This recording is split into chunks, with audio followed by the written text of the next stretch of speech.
پیر کامل قسط نمبر 4۔ وہ پچھلے آدھے گھنٹے سے کامران کو ویڈیو گیم کھیلتے ہوئے دیکھ رہا تھا۔ اسکرین پر موجود اسکور میں کوئی خاص اضافہ نہیں ہو رہا تھا۔ شاید اس کی وجہ سے وہ مشکل ٹریک تھا جس پر کامران کو گاڑی ڈرائیو کرنی تھی۔ سلار لاؤنج کے صوفوں میں سے ایک صوفے پر بیٹھا اپنی نوٹ بک پر کچھ لکھنے میں مصروف تھا، مگر وقتاً فوقتاً نظر اٹھ کر ٹی وی اسکرین کو بھی دیکھ رہا تھا جہاں کامران اپنی جدوجہد میں مصروف تھا۔ ٹھیک آدھا گھنٹہ بعد اس نے نوٹ بک بند کر سامنے پڑی میز پر رکھ دی، پھر منہ پر ہاتھ رکھ کر جمائی روکی۔ دونوں ٹانگیں سامنے پڑی میز پر رکھ کر دونوں ہاتھوں کی انگلیاں سر کے پیچھے باندھے وہ کچھ دیر اسکرین کو دیکھتا رہا جہاں کامران اپنے تمام چانسز ضائع کرنے کے بعد ایک بار پھر نئی گیم کھیلنے کی تیاری کر رہا تھا۔ کیا پرابلم ہے کامران؟ سلار نے کامران کو مخاطب کیا۔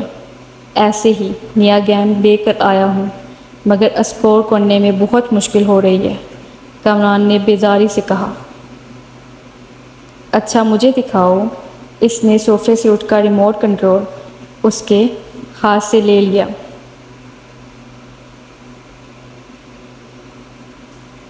کامران نے دیکھا پہلے 20 سیکنڈ میں ہی سلار اس سپیڈ پر دوڑ رہا تھا۔ اس سپیڈ پر کامران ابھی تک نہیں دوڑ پایا تھا، جو ٹریک اسے بہت مشکل لگ رہا تھا۔ وہ سلار کے سامنے ایک بچکانہ چیز محسوس ہو رہا تھا۔ ایک منٹ بعد وہ جس سپیڈ پر گاڑی دوڑا رہا تھا، اس سپیڈ پر کامران کے لیے اس پر نظریں جمانا مشکل ہو گیا تھا، جبکہ سلار اس سپیڈ پر بھی گاڑی کو مکمل طور پر کنٹرول کیے ہوئے تھا۔ 3 منٹ بعد ہی کامران نے پہلی گاڑی کو ڈگمگاتے اور پھر ٹریک سے اتر کر ایک دھماکے سے تباہ ہوتے ہوئے دیکھا۔ کامران نے مسکراتے ہوئے مڑ کر سلار کی طرف دیکھا۔ گاڑی کیوں تباہ ہوئی تھی وہ جان گیا تھا۔ ریموٹ اب سلار کے ہاتھ کی بجائے میز پر پڑا تھا۔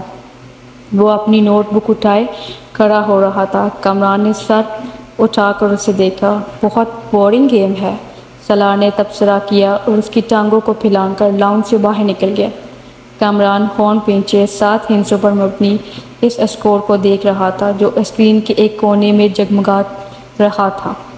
کچھ نہ کچھ سمجھ آنے والے انداز میں اس نے بیرونی دروازے کو دیکھا جس میں وہ غائب ہوا تھا۔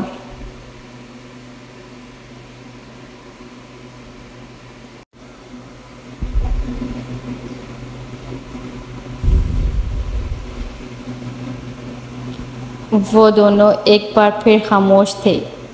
اسجد کو الجھن ہونے لگی۔ ماما اتنی کم گو نہیں تھی جتنی وہ اس کے سامنے ہو جاتی تھی۔ پچھلے آدھے گھنٹے میں اس نے گنتی کے لفظ بولے تھے۔ وہ اسے بچپن سے جانتا تھا اور وہ بہت خوش مزاج تھی۔ ان دونوں کی نسبت ٹھہرائے جانے کے بعد بھی ابتدائی سالوں میں اس میں کوئی تبدیلی نہیں آئی۔ اسجد کو اس سے بات کر کے خوشی محسوس ہوتی تھی۔ وہ بلا کی حاضر جواب تھی، مگر پچھلے کچھ سالوں میں وہ ایک دم بدل گئی تھی۔ میڈیکل کالج میں جا کر تو یہ تبدیلی اور بھی بہت زیادہ ہونے لگی۔ اسجد کو بعض دفعہ یوں محسوس ہوتا جیسے اس سے بات کرتے ہوئے وہ حد درجہ محتاط رہتی۔ کبھی وہ الجھی ہوئی سی ہوتی اور کبھی اس کے لہجے عجیب سی سرد مہری محسوس ہوتی۔ اسے لگتا وہ جلد از جلد اسے چھٹکارا پا کر اس کے پاس سے اٹھ کر چلی جانا چاہتی ہے۔ اس وقت بھی وہ ایسا ہی محسوس کر رہا تھا۔ میں کئی بار سوچتا ہوں کہ میں ہی تمہارے لیے یہاں آنے کا تردد کرتا ہوں۔ تمہیں تو اس سے کوئی فرق ہی نہیں پڑتا کہ میں آؤں یا نہ آؤں۔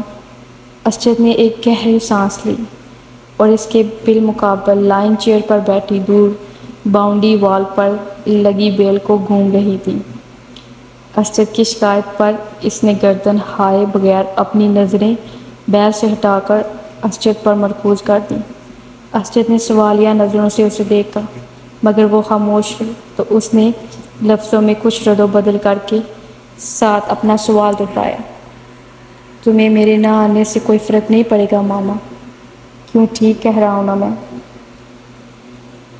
اب میں کیا کہہ سکتی ہوں اس پر؟ تم کم از کم انکار تو کر سکتی ہو، میری بات کو جھٹلا تو سکتی ہو۔ کہ ایسی بات نہیں ہے، میں غلط سوچ رہا ہوں، اور ایسی بات نہیں ہے، آپ غلط سوچ رہے ہیں۔ امامہ نے ایسی بات کاٹ کر کہا۔ اس کا لہجہ اب بھی اتنا ہی ٹھنڈا اور چہرہ اتنا ہی بے عزت تھا جتنا پہلے تھا۔ اسجد ایک ٹھنڈی سانس لے کر رہ گیا۔ ہاں، میری دعا اور خواہش تو یہی ہے کہ ایسا نہ ہو۔ میں واقعی غلط سوچ رہا ہوں، مگر تم سے بات کرتے ہوئے ہر بار ایسا محسوس کرتا ہوں۔ کس بات سے آپ ایسا محسوس کرتے ہیں؟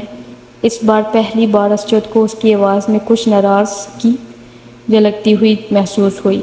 بہت سی باتوں سے۔ تو میری کسی بات کا ڈھنگ سے جواب ہی نہیں دیتی؟ حالانکہ میں آپ کی ہر بات کا ڈھنگ سے جواب دیتی ہوں، حالانکہ میں آپ کی ہر بات کا ڈھنگ سے جواب دینے کی بھرپور کوشش کرتی ہوں، لیکن اب اگر آپ کو میرے جواب پسند نہ آئے تو میں کیا کر سکتی ہوں؟ اسجد کو اس بار بات کرتے ہوئے وہ کچھ مزید خفا محسوس ہوئی۔ میں نے کب کہا مجھے تمہارے جواب پسند نہیں آئے؟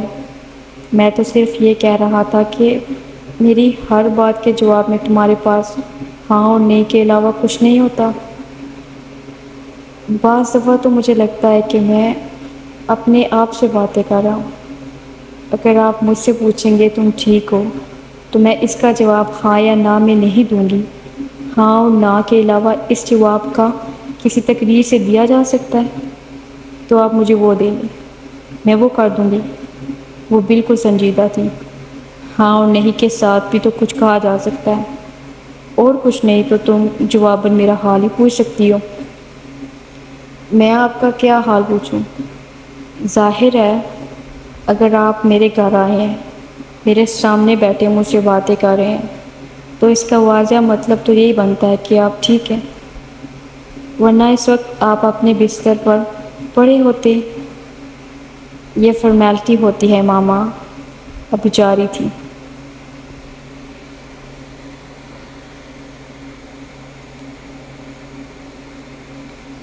گولف کلب میں تقریبات تقسیمی انعامات منعقد کی جا رہی تھی۔ 16 سالہ سلار سکندر بھی انڈر 16 کی کیٹیگری میں پہلی پوزیشن کی ٹرافی وصول کرنے کے لیے موجود تھا۔ سکندر آسمانی سالار کا نام پکارنے جانے پر تالیاں بجاتے ہوئے اس ٹرافی کیبنٹ کے بارے میں سوچا، جس میں اس سال انہیں کچھ مزید تبدیلیاں کروانی پڑتی۔ سالار کو سامنے والی شیلڈز اور ٹرافیز کی تعداد اس سال بھی پچھلے سالوں جیسی ہی تھی۔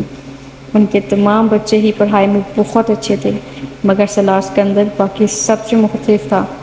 ٹرافیز، شیلڈ اور سرٹیفکیٹس کے معاملے میں سکندر آسمان کے باقی پانچوں سے بہت آگے تھا۔ 150 آئی کیو لیول کے حامل اس بچے کا مقابلہ کرنے ان میں سے کسی کے لیے ممکن تھا بھی نہیں۔ فہر یہ انداز میں تالیاں بجاتے سکندر آسمان نے اپنی بیوی سے سرگوشی میں کہا، یہ گولف میں اس کی 13ویں اور اس سال کی 4تھی ٹرافی ہے۔ ہر چیز کا حساب رکھتے ہو تم، اس کی بیوی نے مسکراتے ہوئے جیسے قدرے ستائش انداز میں اپنے شوہر سے کہا، جس کی نظریں اس وقت مہمان خصوصی سے ٹرافی وصول کرتے ہوئے سالار پر مرکوز تھیں۔ صرف گولف کا؟ اور کیوں؟ وہ تم اچھی طرح جانتی ہو۔ سکندر عثمان نے اپنی بیوی کو دیکھا، جو آپ سیٹ کی طرف جاتے سالار کو دیکھ رہی تھی۔ اگر یہ اس وقت اس مقابلے میں شرکت کرنے والے پروفیشنل کھلاڑیوں کے ساتھ کھیل رہا ہوتا تو بھی اس وقت اس کے ہاتھ میں یہی ٹرافی ہوتی۔ سکندر عثمان نے بیٹے کو دور سے دیکھتے ہوئے کچھ فخر سے انداز میں دعویٰ کیا۔ سالار اب اپنی سیٹ سے اطراف میں دوسری سیٹ پر موجود دوسرے انعامات حاصل کرنے والوں سے ہاتھ ملانے میں مصروف تھا۔ ان کی بیوی کو سکندر کے دعوے پر کوئی حیرانی نہیں ہوئی، کیونکہ وہ جانتی تھی کہ سالار کے بارے میں یہ ایک باپ کا جذباتی جملہ نہیں ہے، وہ واقعی اتنا ہی غیر معمولی تھا۔ اسے 2 ہفتے پہلے اپنے بھائی زبیر کے ساتھ اسی گولف کورس پر 18 ہول پر کھیل جانے والا گولف کا میچ یاد آ گیا۔ میں اتفاقاً جانے والا ایک بال کو وہ جس صفائی اور مہارت کے ساتھ واپس رف گرین پر لایا تھا، اس نے زبیر کو محیط خیرات کر دیا۔ وہ پہلی بار سلار کے ساتھ گولف کھیل رہا تھا۔ مجھے یقین نہیں آ رہا 18 ہول کے خاتمہ تک کسی کو بھی یہ یاد نہیں تھا کہ اس نے یہ جملہ کتنی بار بولا۔ کھیلی جانے والی اس شاٹ نے اگر اسے محو حیرت کہا تھا۔ سلار سکندر روف کے پیٹرز نے اسے دم بہودہ کر دیا۔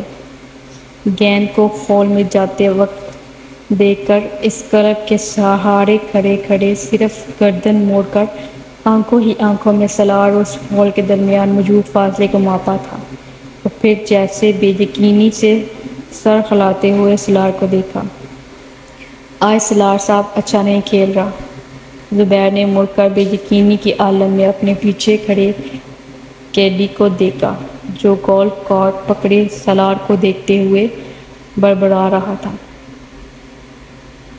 ابھی یہ اچھا نہیں کھیل رہا؟ زبیر نے کچھ استیضاء انداز میں کلب کے کینڈی کو دیکھا۔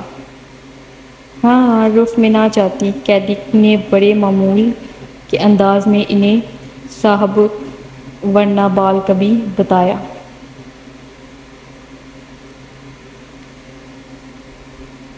آپ آج یہاں پہلی بار کھیل رہے ہیں؟ اور سلار صاحب پہلے 7 سال سے یہاں کھیل رہے ہیں۔ میں اسی لیے کہہ رہا ہوں کہ آج وہ اچھا نہیں کھیل رہے۔ قیدی نے زبیر کی معلومات میں اضافہ کیا اور زبیر نے اپنی بہن کو دیکھا جو فخریہ انداز میں مسکرا رہی تھی۔ اگلی بار میں پوری تیاری کے ساتھ آؤں گا، اور اگلی بار کھیل کی جگہ کا انتخاب بھی میں کروں گا۔ زبیر نے کچھ خفت کے عالم میں اپنی بہن کے ساتھ سلار کی طرف جاتے ہوئے کہا۔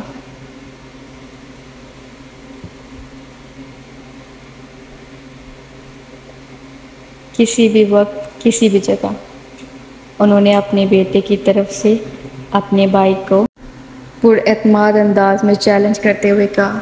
میں تمہیں اس ویکینڈ پارٹی اے اور ڈی اے کے ساتھ کراچی بلوانا چاہتا ہوں، انہوں نے سلار کے قریب پہنچ کر ہلکے پھلکے انداز میں کہا۔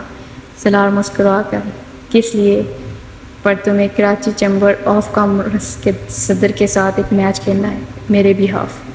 میں اس بار الیکشنز میں اس سے ہارا ہوں، مگر وہ اگر کسی سے گولف کا میچ ہار گیا تو اسے ہارٹ اٹیک ہو جائے گا، اور وہ بھی ایک بچے کے ہاتھ میں۔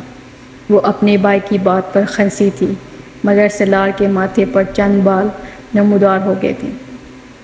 بچہ، اس نے ان کے جملے میں موجود واحد قابل اعتراض لفظ پر زور دیتے ہوئے اسے دہرایا۔ میرا خیال ہے انکل مجھے آپ کے ساتھ 18 ہولز کا ایک گیم کرنا پڑے گا۔